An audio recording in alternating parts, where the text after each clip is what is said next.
বাড়া এত বড় সাহস, দূর থেকে আমাকে তাড়িয়ে দিল, ঘরে ঢুকতে দিল না। চোদ না, আমাকে তো চেনে না। একবার যখন পিছনে পড়েছি মাল তো আমি পটিয়ে ছাড়বো। বাড়া যত নষ্টের গোড়া হলো ওর মাটা, লেওরা আমার রাস্তার কাটা হয়ে দাঁড়িয়ে আছে। এই কিছুতে একটা করতে হবে রে ফুটো, এইভাবে তার মাল পড়বে না। আরে কি রে ফুটো, তুই যে কাজের জন্য গেছিলিস ওই কাজটা মিটেছে? আরে না রে মারা, যার জন্য গেলাম ভুদার বাল সেটাই হলো না।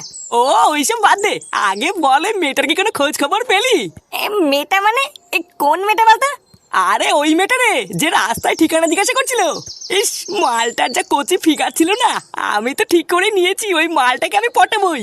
এই দেখালো, আমি কিন্তু তোকে শেষবার বলছি ওর উপরে কিন্তু তুই নজর দিবি না। লেওরা ভালো করে কান খুলে শুনে রাখ, ও আমার আর আমি ওর, বুঝলি? এইসব তুই কি বলছিস বলতো? পাগল টাগল হলি নাকি? তোর বাড়া বিয়ে হয়ে গেছে, একটা কচি বউ আছে, ছেলে আছে, তারপরও তুই ওর পিছনে কেন পড়েছিস বলতো? তুই বরং অন্য একটা মাল খুঁজে নিস, এটাকে কিন্তু